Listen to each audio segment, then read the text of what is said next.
Welcome po mga kuya, kong lingkod Jonathan TV Vlogs. Nababalik po mga kuya ang kwento natin ngayon sa buhay ng mga santo po mga kakuya. Walang iba kundi ang si Kapista ni San Francisco Javier, isang mahalagang santo sa simbahang Katolika. Siya ay pinanganak noong April 7, 1506 sa Pamplona, Espanya, at isa sa mga unang misyonero ng mga Jesuita.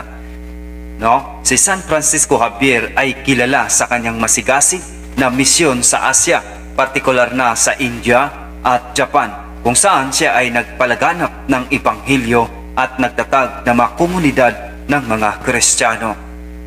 Sa kanyang mga misyon, siya ay nakilala sa kanyang dedikasyon at pag-aalaga sa mga tao.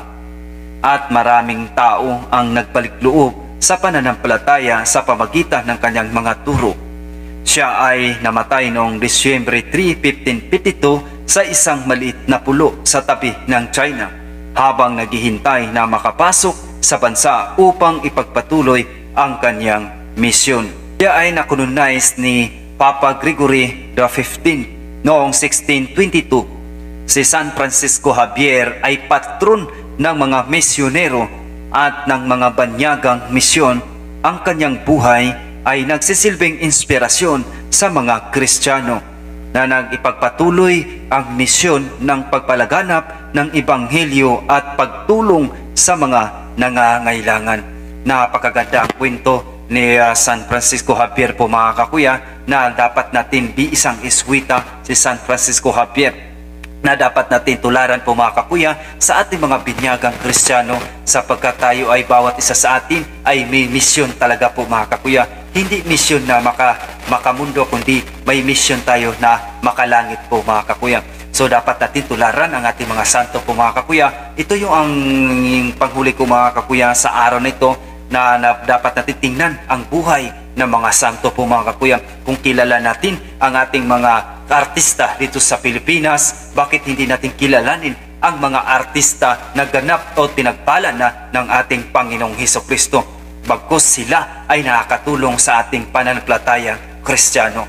Ang mga artista sa Pilipinas ay dapat, kung kilala naman natin sila, mas kilalanin natin ang mga buhay ng mga santo. Sila kasi ang nagbibigay inspirasyon para sa ating pananampalatayang Kristiyano po mga kukuya, sapagkat ang pananampalataya o ang pinag-usapan kasi dito ay spiritual warfare, sapagkat ito ay nagbibigay inspirasyon para tayo ay makagawa ng mabuti at para tayo ay makagawa ng makalangit na misyon para sa ating bawat isa sa ating mga tao na binigyan ng misyon sa ating Panginoong Hesukristo at sa ating Diyos po mga kakuya. Kaya nga tayo ay mga binyagang Kristiyano.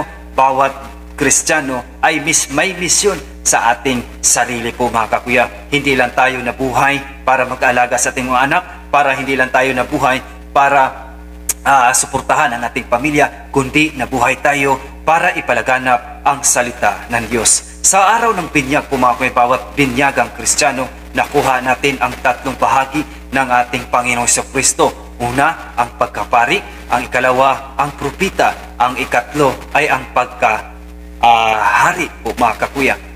Kaya nga tayo ay binyagang Kristiyano. Yan ay tayo ay nabinyagan sa pamagitan po dahil nga ay tayo ay bawat isa sa atin ay may misyon, bawat isa sa atin. So God bless, ingat po kayo palagi. Nawa gabayan tayo na makapahinga ng Diyos at ang banal na Espiritu gagabay sa atin sa pang-araw-araw natin na buhay po mga kakuya. Ingat at God bless. Happy Merry Christmas advance po sa ating lahat po mga kakuya. Ingat po tayo palagi. Jesus Christ, the Son of God, was born for you and me. He came to bring the good news, from sin to set us free. The blind, the deaf, the lame, the poor, His power meant to see. He gave His life upon the cross, eternal life the key.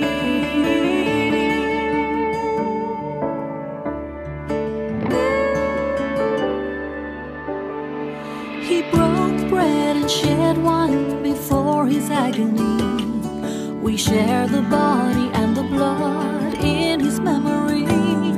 To make His message known is our responsibility. So here we are to pledge our lives to the Lord of eternity.